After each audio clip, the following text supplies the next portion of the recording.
आज आपणास मनुष्यचलित फवारणी यंत्राची माहिती सांगणार आहे। फवारणी यंत्र आहे रॉकर फवारणी यंत्र, ज्याला गटोर फवारणी यंत्र पण म्हणतात। यंत्राची माहिती आज आपणास मिळणार आहे। हा व्हिडिओ आपल्यास आवडल्यास लाईक करा, सबस्क्राईब करा आणि शेअर करा। सर्वप्रथम आपण रॉकर स्प्रेयर याच्याबद्दलची माहिती बघूया।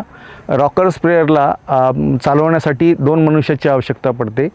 एक मनुष्य हँडलद्वारे फवारणी यंत्र चालवतो आणि दुसरा मनुष्य हा हातात नोझल आणि स्प्रे गन घेऊन फवारणी करू शकतो।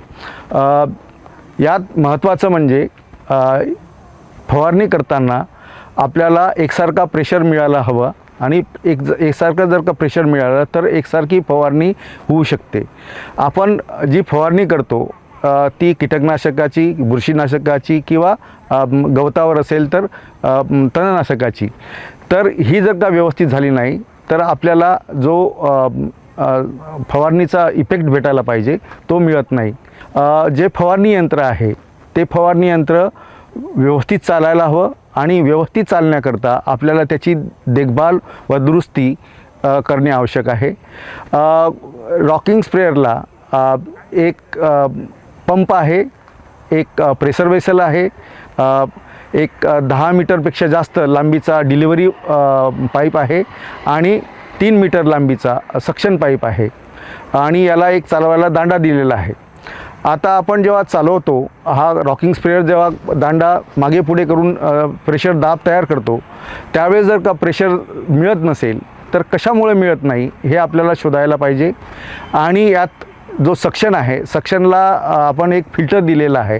या फिल्टरमध्ये जर का कचरा अटकला असेल किंवा पावडर, आपण बऱ्याच वेळे पावडरचा वापर करतो फवारणीसाठी, तर त्या पावडर जर का लागली असेल त्याला तर पाणी येत नाही आणि प्रेशर डेव्हलप होत नाही, त्यामुळे आपल्याला फवारणी करू शकत नाही।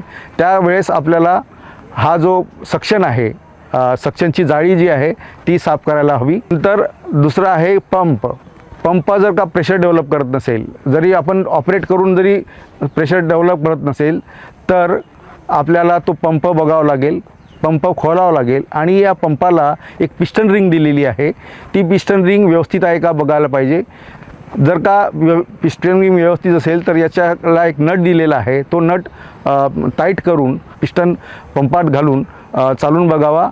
जर का आणखी होत नसेल तर आणखी थोडासा नट टाईट करून हे करावा। घर्षण झालं असेल पिस्टनचं तर तो पिस्टन नवीन टाकणे गरजेचं आहे। आपल्याला ज्या पंप आहे या पंपामध्ये एक 2 वॉल दिलेले आहे। एक खाली जो सक्शनच्या पाईपला जोडला जातो तिथे एक वॉल आहे, त्याला सक्शन वॉल म्हणतात, त्यामध्ये पण एक बॉल दिलेला आहे। तो बॉल जर का चिकटकला असेल तरी आपल्याला पाणी सक होणार नाही, द्रावण सक करणार नाही। आणि पंपाच्या वरच्या साईडला एक डिलिव्हरी वॉल दिला आहे, तो एका स्प्रिंगनी रिटर्न केलेला जातो, तो वॉल पण व्यवस्थित ऑपरेट व्हायला पाहिजे। हे जर का वॉल ऑपरेट झाले नाही तर आपल्याला पाहिजे तसा दाब डेव्हलप होत नाही। त्यासाठी जर का हे वॉल चिटकले असतील त्या जागेवर तर त्याला साफ करणे, त्या जे बॉल्स आहेत ते साफ करून पुन्हा व्यवस्थित लावणे गरजेचं आहे। याचा प्रेशर वेसल जो आहे, वरचा चंबू जो दिसतो आपल्याला, तो चंबू यंत्राला बसवणं आवश्यक आहे, कारण की हा जो चंबू आहे हा चंबू प्रेशर मेंटेन करून ठेवतो आणि प्रेशर मेंटेन केल्यामुळे एकसारखा फवारणी आपल्याला मिळते। जर का हा चंबूला एक गास्केट दिले, जिथे आपण पंप लावणार आहे त्या पंपावर हा चंबू लावणार आहे, त्या चंबूला एक गास्केट दिली आहे, ती गास्केट जर खराब झाली असेल तर तिथून पण जॉईंटमधून लिकेज होऊ शकतं। तर ती गास्केट जर का डॅमेज झाली असेल तर आपल्याला बदली करायला लागेल आणि वेगवेगळे नोझल्स वापरून किंवा स्प्रे गन वापरून पण आपण फवारणी करू शकतो। आता वेगवेगळे नोझल्स, हा एक छोटा नोझल्स आहे, या नोझलचा वापर करून पण आपण फवारणी करू शकतो। हा एक दुसरा एक नोझल आहे, या नोझलचा वापर करून पण आपण फवारणी करू शकतो। आणि तिसरा एक ॲडजस्टेबल नोझल आहे। हा ॲडजस्टेबल नोझल आपल्याला जर का उंच झाडावर फवारणी करायची असेल तर जेट करायचा आणि जवळ फवारणी करायची असेल तर कोन करायचा, हे करून पण आपण फवारणी करू शकतो।